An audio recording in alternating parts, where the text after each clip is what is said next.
You're listening to Selling the Dream. This isn't an interview, and we're not journalists, but each week we'll ask our guests to open up and share their secrets to business success.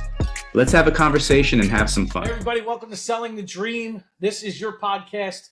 If you're interested in learning and listening to people talk about entrepreneurship, leadership, sales, all the things that make the business wheel go round, the three most important things I think in business. And, joined with me as always, the entrepreneur, salesman himself, extraordinaire, Joe Iredell. What's up, Joe? Extraordinary. Joe, do you remember when we were selling coffee and like person-to-person marketing at Penn State?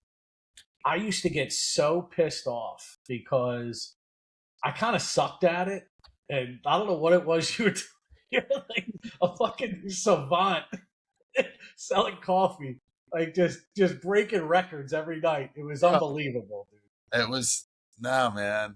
Reps, dog. Reps. That auto dialer, dude. Nothing will get you better at sales than trying to sell on an auto dialer.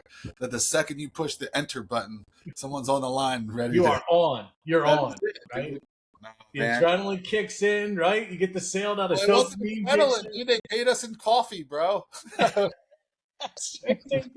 We got a great show today. Speaking of sales, we have I'm gonna he'll probably argue with me, but I'm gonna say he's a legend. Stephen Ronald, the director of sales with OCF Realty, Jeff Silva Group. I met Steve a couple years ago, and he is the absolute man. Stephen, thank you very much for hanging out with us today. Hey, thanks for having me. And hey, listen, your conversation about selling coffee, I can go back to my college days where we were, for our surf team, our surf club, that we were doing for Earth Day, making smoothies and really getting the ball rolling, and also making shirts with Kutztown University Surfing Association, which I know it's out in the sticks, but I had some legends, guys that Brazilian guys and guys that were ranked in the NSSA, and anyway, so I love that, selling the coffee, making shirts. We actually almost burned down the art studio when we were doing it because we left one of the presses on. But hey, anything to do, get ahead in college. So I guess we all started off fairly young, trying to make money or feed our caffeine habits for Joe, so he could, I guess, continue to study. Yeah, study. That wasn't his thing. It wasn't his thing. Dude, the way you said. For sure. Kutztown Surf Club is like Jamaican bobsled. That's those two just don't seem like they should go together. Well, when you have a Brazilian guy that's also an entrepreneur that started the club, and guys that were ranked along Ocean City, and a lot of guys that were passionate about surfing like myself, it worked out really well. Joe's a surfer, an Ocean City surfer. Did you know that? Oh yeah. I moved out here to Carlsbad. I lived in Ocean City for years. I grew up surfing in Ocean City, and man. So you probably know a guy that I'm talking about with regards to burning the art studio and Todd DeCercio. Oh, I know who he is. Marinari. He went by Todd Marinari. I absolutely know who that is. I don't know him personally, but you surf in Ocean City. I know everybody. So yeah. So yeah. As a matter of fact, I was up at Todd's art gallery. He's pretty big, and he sells art all along everywhere in the world. And I got a private tour of his gallery last week, and really learning about what he did in that, and pushing his brand of Salento, which is a tequila as well. So these are the kind of guys that I went to school with. Crazy. Entrepreneurial in spirit, and also surfers. So it was good. Don't sleep on Ocean City for surfing, or East Coast, man. If you want to see, look at the clips from yesterday and the day before in the blizzard, and you'll see that it's world class in the wintertime. It's world class and very cold, and I'm a little too old to be in that water anymore like that. So now, I will tell you, Stephen, my only surfing experience happened to be with Joe, and As many things are when it comes to Joe, it was ill-advised. Like, I shouldn't have done it. I knew I shouldn't have done it, but he was, it's not that hard. So I listened to him. I've listened to him a number of times in my life and regretted many situations. But in this particular situation was 9/11, the actual 9/11. And we're at Yellow Pages and guys like, oh man, the waves are big in Ocean City. We should go. And I'm like, yeah, how bad could it be? Was off the coast and it was firing. I was like, to go surf. So we all get in a car. We start driving down to Ocean City only to realize we're listening to Howard Stern that 9/11's happened, right? Like planes crashing, buildings. Like we're like, what is going on? So the answer to the question, how bad could it be? It got bad when I had to call my wife at like 11 o'clock in the morning because she's like, you got to come home. She wasn't my wife yet. I'm like, I can't. And she's like, why not? I'm like, well, I'm not at work. She's like, where are you? I'm like, I'm in Ocean City. Joe, I get there. I can't even get aboard. The waves were so rough, they wouldn't rent. So I tried one of these guys. It didn't work. I failed miserably. And I sat on the beach for about 3 hours while these guys surfed. Oh, man. And that nice, I remember it was a Tuesday morning, blue skies, everything, and just firing. It was, that's my memory of 9/11. I'm like, dude, we scored, but it was not this guy. Anyway, let's get to the meat and potatoes here. We're going to start with our favorite game that gives us the most insight into our guests, and that is two truths and a lie. And how this works, Stephen, as you know, you're going to give us 3 facts. 2 of them are true. One of them's a lie. Don't be like the one guy that gave us all true facts. That's not how it works. No, they were all lies. They were all lies, and he presented them as facts. And Joe will try and determine which one is which one's the lie. And I will say, overall, he's about a 50-50, but he's been on fire. The last 3 he's gotten. So we'll see if he gets this today. Books, so I've gotten better. Okay. So let's go. Good. What is your first fact? My first fact, I met John Middleton, who happens to be the owner of the Philadelphia Phillies, on the concourse at PNC Bank Park with my son. Wait. PNC Bank, not Citizens. That's in Pittsburgh. Okay. All right. John Middleton, PNC Bank. We've been there, KJ. Yes, we have. Beautiful place. Yeah. Go every year. Second fact. I played long toss at Citizens Bank Park.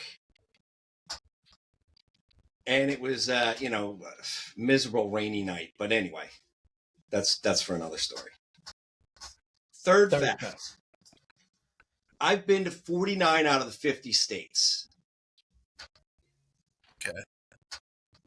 And I'm missing Alaska. Uh-huh. All right. That's interesting. So we got John Middleton at PNC Park. You played long toss at Citizens Bank Park. What is long toss? What is that? Long toss is like having a catch, but it's a baseball term. Warm up, and then you stretch out your arm and you throw for distance. That's how you strengthen your arm. That's how, with strength training for baseball, that's what we do. One of the methods of strength training. All right. We good, Joe? Yeah, that's good. I didn't know if it was something. Long toss. So you threw some baseballs at the Citizen Bank Park. Yeah. All right. And then 49 out of 50 states. We'll come back to that. First things first, Stephen, thank you again for joining us. If you don't mind, give me just a little background on where you were prior to real estate, how you ended up in real estate, because everybody's story is insanely unique. Yeah. So out of college, I worked in sales. And I worked for ABS Canon. I sold copiers, faxes, digital printers, all that kind of stuff. And then that world kind of changed a little bit.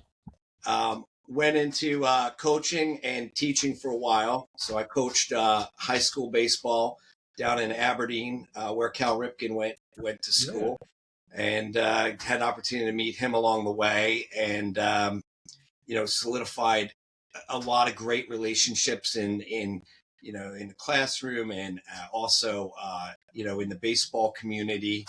And then as time went on, I went back into sales and started working with Jeff about maybe 10 years ago. And I've been with Jeff ever since.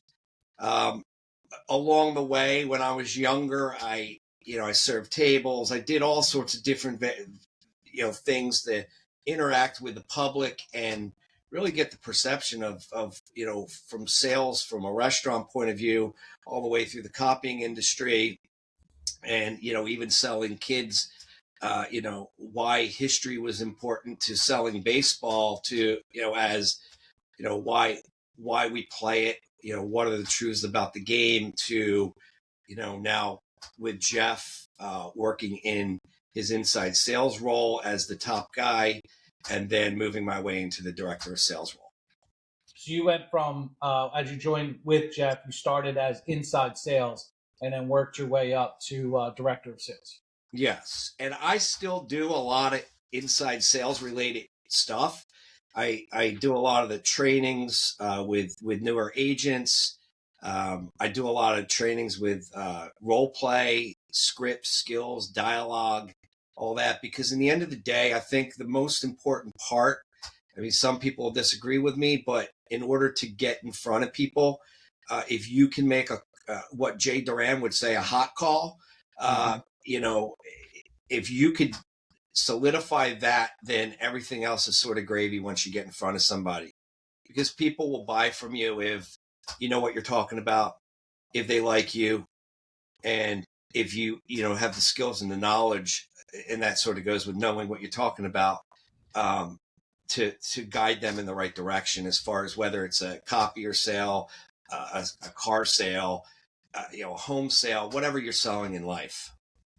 It's interesting. I'm finding that with the AI revolution, that there's two schools of thought. One school of thought is that intelligence, the value of intelligence is crashing like a meme coin. Like, you don't need technical knowledge anymore. What you need is to be able to spot patterns in humans and behavioral patterns, EQ. And I believe that to a large degree that's true. And I think that salespeople specifically are incredibly well positioned for what comes next in the evolution of business, marketing, distribution of not just products anymore, but information, ideas, emotions. Like, that's what we as salespeople, I think, are incredibly well positioned to work with as this whole AI thing starts to explode. That's key. And it's not, so this is, like you said, a mouthful. The whole idea here, which is happening, and we've seen it, is that because facts or information are so easily available now in like a way that to get, what's happening is people are getting hip to the fact that other people are using these tools. So now it's a matter of like the skill set that's being developed and heightened, as opposed to like knowledge retention, is dissemination of this information. Because like you can just overwhelm someone with facts of like, oh, I have this and whatever, but the authenticity of where that information's coming from, and then how to disseminate whether it's actually applicable to the situation that you're in, that's really what's happening. Because like now it's, consumers are becoming more aware that the person that's talking to them, they probably only have a very, very small summary knowledge of the topic, because they haven't done any research other than just asking like a chat GPT. So that's where it's the authenticity of what you say and how you're saying it and where you actually access that information is crucial. So it's a really good point you both made about, reading people and having those conversations like that. You know what's funny though, Stephen? Tell me if you agree. Role playing is, there are people out there that say, you don't need to role play. That's silly.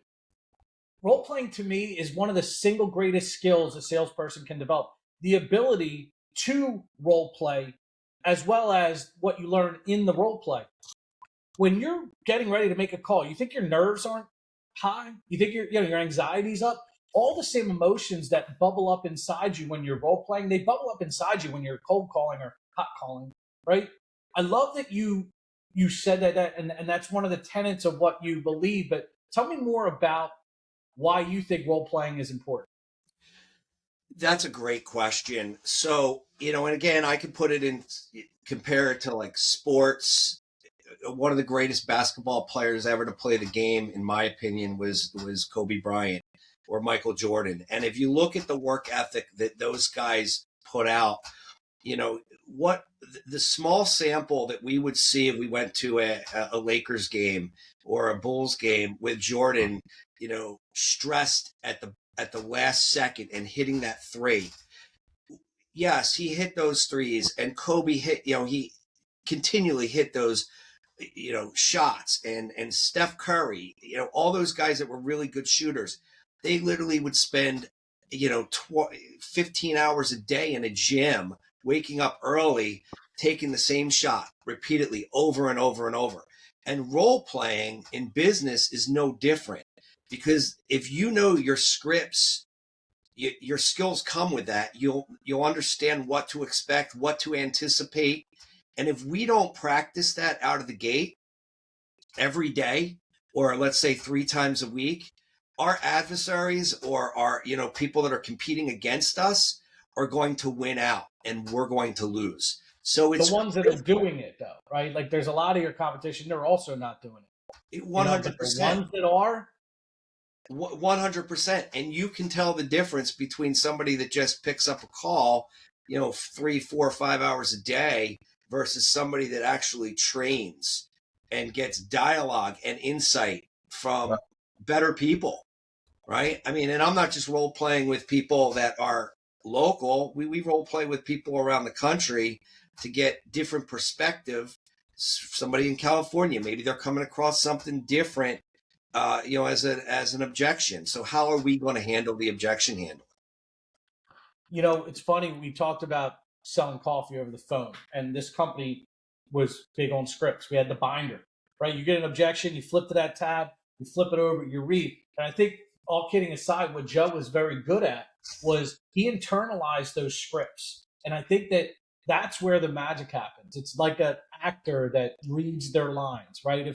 If you're on a movie set and they say action and you look down and you go, hey, that's my bike. Don't take, it's obvious you're reading from a script. Yeah. But these actors, they memorize the script and then they internalize it and then they deliver it as themselves. Hey, that's my bike, So it comes out but that's the value of scripting and role playing is gives you the opportunity to internalize these things so that they can come out. You can't internalize them though. To his point, you can't. You need reps, dude. The more you do it, the more it becomes you.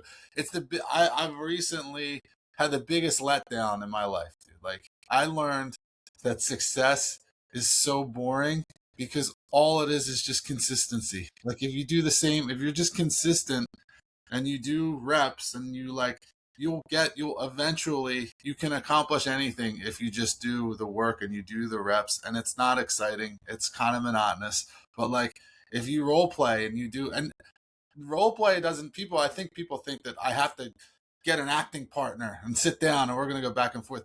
I role play in my head all the time before I have any conversation with anyone. If it's important, I've had that conversation 700 times before I open my mouth. I was like, well, if they say this, and I'll say this, and I was and people will be like, how are you so quick, man? You're always so quick. You always have a response. It's because I've had this conversation 100 times before we even spoke, and that's how that's a trick that I've learned. It's just dude, you just do it over and over and over and over, and then people are so averse to it. Salespeople too, Stephen. How do you get? You got a real estate agent comes in the door. You're going to check. Hey, here's the deal. I'm going to teach you this. You're going to do it. How do you get them over that hump? Or ego. You do it or you're fired. I mean, that's great. That's a great question. But before I answer that, let me just get back to what Joe said there real fast. That the idea of being successful is really consistency and repetitious boredom, right? You have to constantly play things out in your head. And Joe, when you were saying that you replay something 700 times in your head, I do that all the time. But I think that's what you're anticipating. You're skating to where the puck's going and not where the puck was. So you have to always anticipate. Yeah. The other thing that, and this is important, and this is something where I realized experience matters. If you don't know your scripts, if you don't know your objection up, overcoming the objections, if you don't know that stuff the way Joe does, the way we do, like what ends up happening is you stop listening because you're preparing for the next comment, because you're not good at it, because you haven't had the reps, because you haven't had the practice. You're still trying to work through a conversation and process in real time. But when you get good at it, when you master scripts, when you master role playing, you're no longer thinking ahead of what the next comment's going to be. You can be present minded. You can be in the moment with your customer and still know what you're going to say when the moment presents itself. I think that's the difference, and that's where that practice and the reps and mastery of that skill, it takes time. And that I wouldn't expect an agent, even an agent that's been in the business 4 or 5 years, real loan officer been in the business 4 or 5 years. Most of them never put the effort in this area, but even ones that do, I don't think 5 years is enough. I think that you don't get really, really, really good at this shit until you're 10, 11, 12 years in the business. And that's been my experience. Yeah, so that's a good point. So my dad would always say, God gave you 2 ears and 1 mouth. Listen more and talk less. The more my dad used to say, "Shut the hell up." No, well, hey, everybody has a different personality style that we have to pick up as salespeople, right?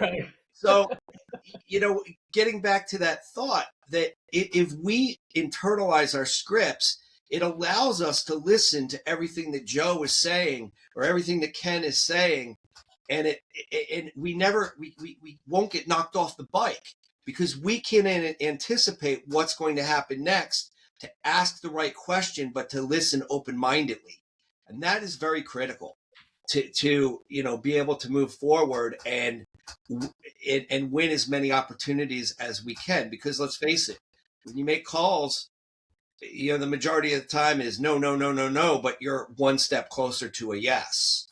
So, well, the other thing too is like when you're confident in that and you know your stuff, it takes on like a different level where you're listening, but you're like empathetically listening. So like you could be like, okay, there's keywords that like if they say this, then this is the rebuttal to this, or like this, like word association. But when you get really good at it, you listen to like how they say it, and like so then you can identify their personality type and be like, well, if I say this to this type of person, that's not how they make a decision. I need to come back with something that's more emotional or more visual or something like that. And that's when you get really good. And it all comes from intently listening. And like you go from, I'm a salesperson and more like I'm an on the spot psychologist. Like, let me figure out like, what makes this guy tick. Yeah. And like, I can communicate with what I have to offer is going to put him in a better situation.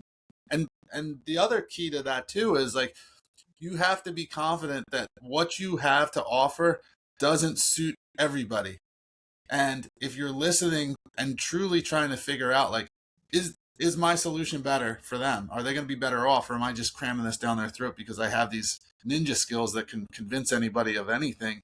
Then like you get more confident in helping people as opposed to just selling people. So that part of it, you kind of progress into that when you actually get good at listening and figuring out what you have to offer, if it fits into what they're looking for. Joe, that's a great point. I mean, one of the things that I would use when I'm almost ready to lock down an opportunity or an appointment, I would simply say to the person, like say, for example, it was an expired listing, right? And I would say to Mr. Seller, for us to come out, one of two things is going to happen.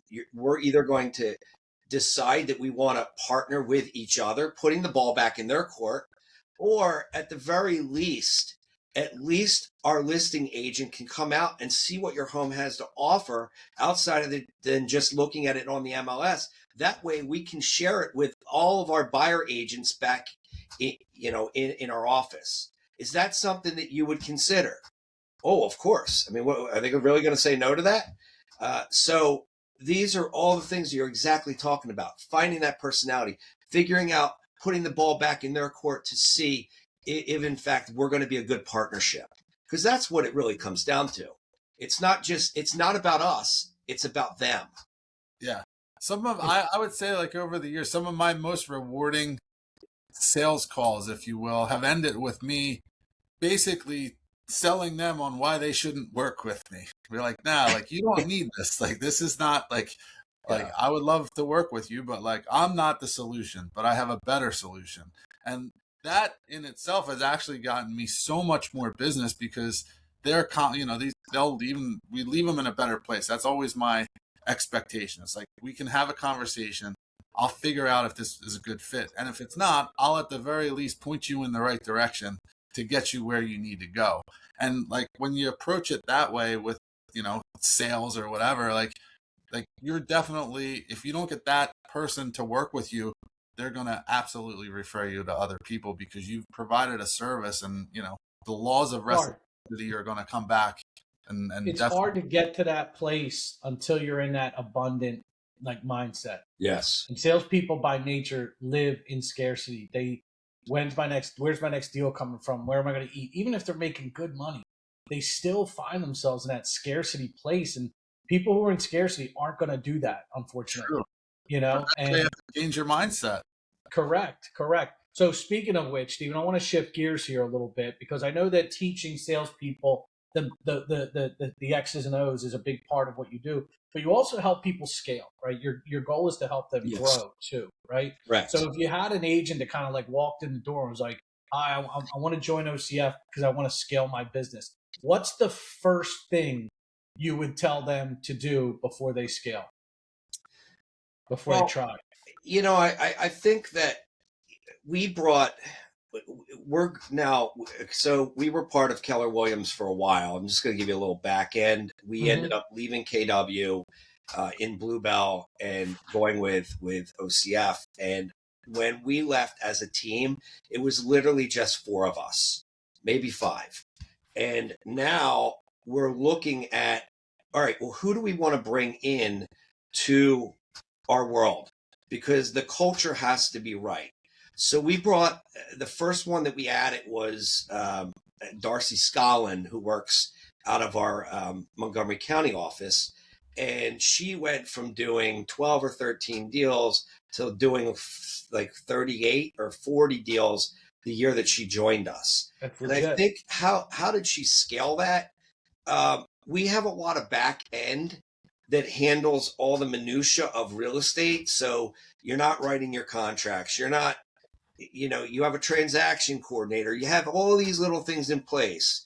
You have people, connecting, an inside sales team connecting and finding opportunities. So it would allow Darcy to spend more of her time scaling her business in front of people where she's best. So I feel like when we look at people, we're kind of looking at our team as an assembly line. We all collectively work together, but at the same time, we want to make sure that the individual agent, the quarterback, the listing agent, or the buyer agent is the figurehead, and they're scaling their business to what they want. Because let's face it, we're all in different stages of life. Some have little kids, some have kids in college, some are single. So we all have to, we have to do it on an individual basis, I feel, Ken, simply because one shoe doesn't fit all, one size doesn't fit all. I think that, there's a great book called The Big Leap. I don't know if you've ever read it, but in this, the author talks about being in your zone of genius. And you know what it is when you see it, when you're in that place where your God-given skills and talents are on full display. When you're frustrated, you're working on something you're not good at, you can't quite get, it's annoying, it takes time. Like, you're not operating technology with me. Yeah. They don't know that it took you 10 minutes to get your speakers working for this podcast. Hey, listen, everybody else in my office would know. Is there people around right now that can hear you? No, I'm in my home office. I was going to say hi to everybody. But they would know, because had I been in the office, one of the younger agents would have helped me navigate the solution of the technology. So to your point, Ron, you had one of those cat filters on your face, though. I can't figure it out. Draw right here. I'm stupid. But that's just it. Salespeople want to make all the money. I get that. But the smartest salespeople start to realize, okay, I don't have to make all the money. What I have to do is operate in my zone of genius, delegate the things and pay for the things that I'm not good at. Because if a salesperson is not willing to pay for these things, what ends up happening is they either want the resources or they don't. If they don't want the resources, they're going to be the jack of all trades. They're going to be frustrated. Burnout level goes high. The ebbs and flows of the business become more drastic. Or they get the resources and keep their compensation the same and charge the clients, and now their business model's out of whack. I think that if a salesperson realizes, okay, I need to kind of take a look at what I make and buy back my time by saying, okay, I'm going to pay this person to do this. I'm going to pay this person to do this. And sometimes that could be, I'm going to pay this person who works for OCF to do this portion of my business, and I'm going to pay them a portion of their salary. Like, so many people are reluctant to let go of that, and it holds them back. I mean, if I'm talking to a loan officer who wants to scale, the first thing I say is let me see your P&L, and then B, let me see your calendar. And if I can look at your P&L and your calendar, and I can tell you exactly why you're not scaling. We have to fix their business mindset. I think that's a big thing. You know, when you're used to doing everything on your own, and some people, what I've found personally anyway, it's tough to relinquish or give up the control of what you're so used to doing. Like, am I really going to rely upon this VA over in the Philippines? Am I really going to rely upon this person to do this? So, you know, with this comes a lot of trust. Yeah, that's very true. Growth is also part of your job for OCF, for Jeff's team. How do you manage, growth? You said the word trust. How do you manage that growth while maintaining the culture of the people that you want to surround yourself with, or that you want to be part of this team? So, great question. I really feel, and I don't say this just because I work on this team, but I really feel that everybody in the office is not just a coworker. We actually are friends. So there's no animosity for this, that, and the other. We're all working together to achieve the one goal of, bringing our success levels up, each and every single one of us. So I give you a perfect example. When we split and left KW, that rebuilding year was really challenging. I mean, there were times where I didn't know, Jeff didn't know if we were going to actually be able to make that leap of faith, because our closing in 2024, I think that we closed around $40 million or $45 million. And it was a smaller team, but, like you said, with business, we have a lot of expenses. So what we ended up doing for 2025, we brought in one other agent later on in the year. So her close to 20 million, she was like 250,000 short at 20 million, but pretty much every single person on our team is doing, close to a $20 million volume. That's impressive, man. Which is impressive, because last year we ended just shy of 90 million. That was the goal that I set and really, really pushed for. And we ended up short, but it was, it was all hands on deck. Like, what can we do to close in November and December? And literally everybody worked their tails off all the way even through into the holiday season. So we had the best December that our team's ever had in 2025. So is that the story you tell when you're talking and recruiting and attracting talent? Is that a core of what the message you're trying to deliver? So that is definitely the message that we are delivering, that we're looking to continuously grow and grow within the terms of whatever the individual agent really wants to do. If they want to do 5 million or 10 million, we can cater a program to them. This year, we're looking to shoot for 150 million and grow. We're bringing more and more people into our Margate office. We're trying to add somebody up by you, Ken, in Delco and Chester County. Can't wait. I would love that. If there's anybody out there that's looking, always give me a call anytime. Be happy to talk. Yeah, they pay 5% commission on every deal, guys. So if you're out there, no, Steve's like, whoa. We can talk about splits later, but everybody on our team is very happy. There we go. Because of the services that are provided and the people that they're around. The culture is a big deal in the business. Yeah. So, and that's something that we learned along the way, that, you have to be slow to hire and quick to fire in some ways, because if it's not a perfect personality fit for the organization, then, in a gentle, nice way, hey, listen, maybe this organization isn't for you. Or the industry isn't for you. Or the industry may not be for you. I've learned got in the mortgage business for a minute. He probably forgot about that. No, that was not for me, man. It's definitely not my skill set. Stephen, it was not easy to fire him. It was a hard day. Like, no, this ain't working out. Now you guys run a great podcast. That's it. No, but you know what? No, it's like there's a lesson in that, and hiring the people that's what they're good at. Like, taking the time to actually find someone who will excel is crucial, because just because they're good at one thing doesn't mean that they're going to be good at another. And if you try and hire someone that's not a fit, you're doing them a disservice, because they could flourish somewhere else doing something differently. So, it takes a specific skill set for a lot of these careers that people choose that, I see people labor through them and they're like, oh man, like Kenny with sales, like when we were selling coffee, it took him. I didn't say I was bad at it. I paid you a compliment. All right.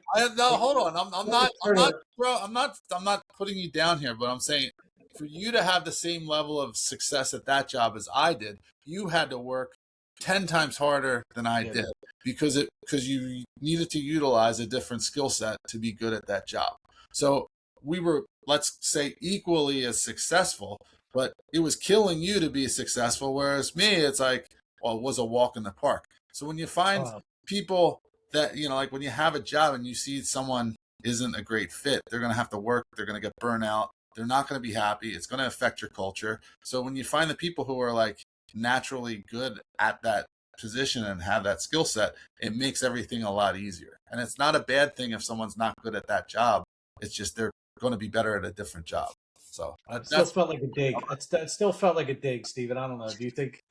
No, I don't think it's a dig. I think that he was just expressing, and this is the truth, that some people just have to work 10 times harder at a particular job than somebody else that's having incredible success doing whatever he's doing, whether it was his personality or I don't know what was going on in college, but hey, he was successful where you, and also, Joe probably really enjoyed selling those beans where you would rather be selling something else. Yeah. Yes, it was fun though. Nonetheless, we were all hopped up on coffee, and it was the good old days. All right, time to get to our favorite part of the show, and that is where we have to figure out. Joe gets first crack at it.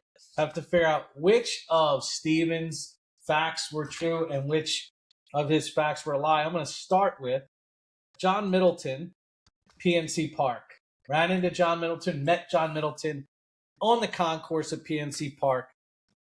Long toss at Citizens Bank Park in the rain. Threw that detail in there at the last second, and something I picked up on that. And then 49 out of 50 states visited. Joe, which one of those is the lie? Okay, so going with the theme, there's a baseball coach and all that. Like, so the first two seem very feasible.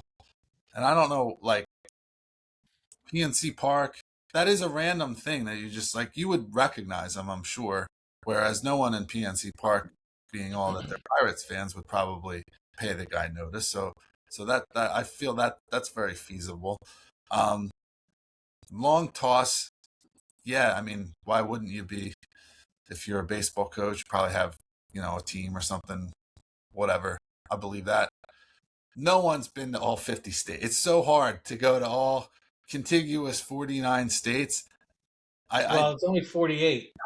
Well, 40, yeah, 48, not bad.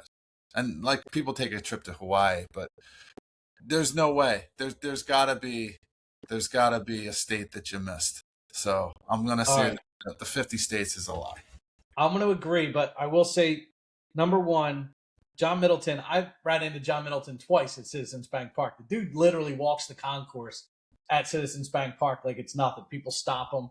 I guess it was when Jimmy Rollins made it into the Wall of Fame.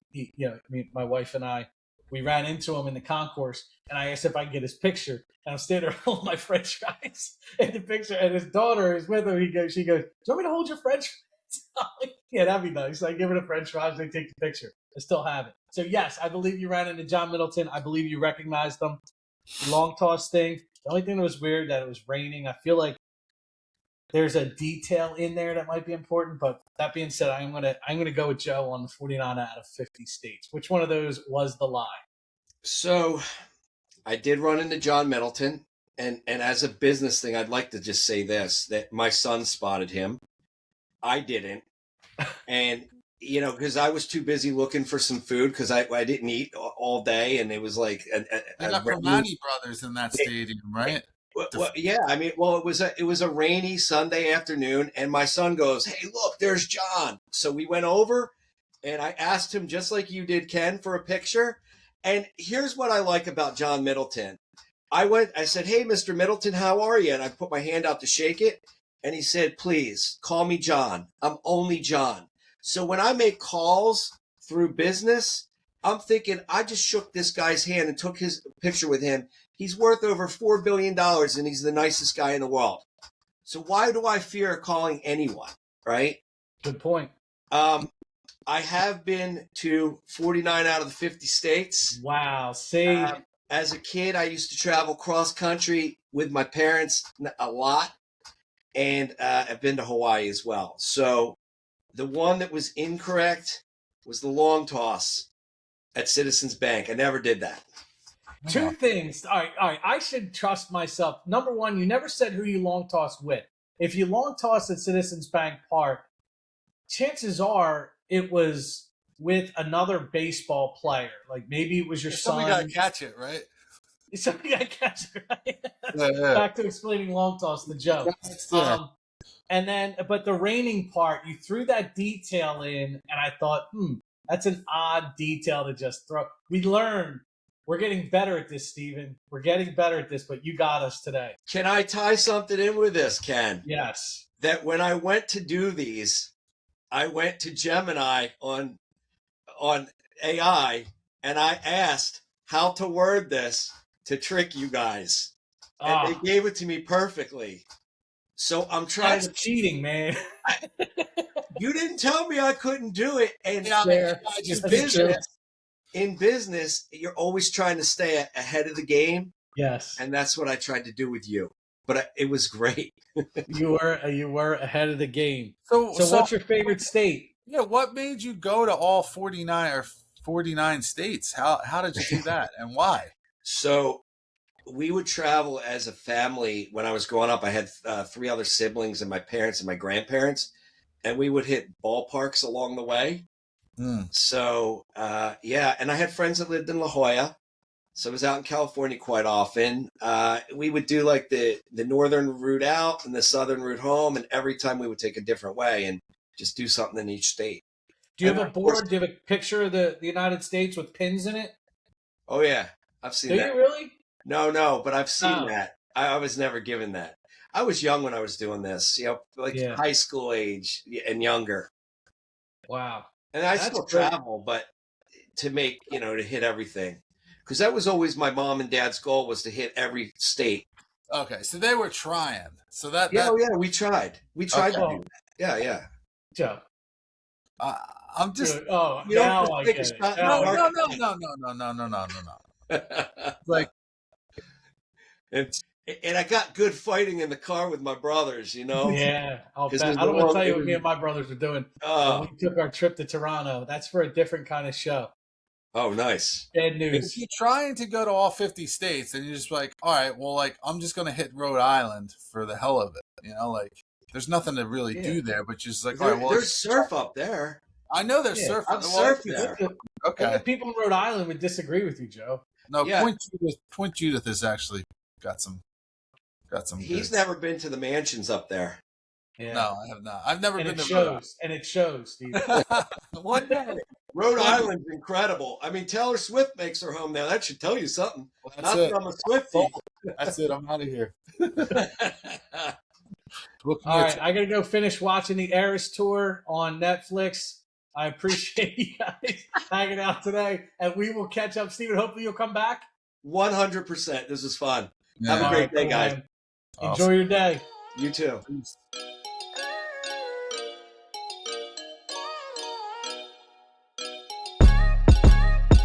You're listening to Selling the Dream. This isn't an interview, and we're not journalists. But each week, we'll ask our guests to open up and share their secrets to business success. Let's have a conversation and have some fun.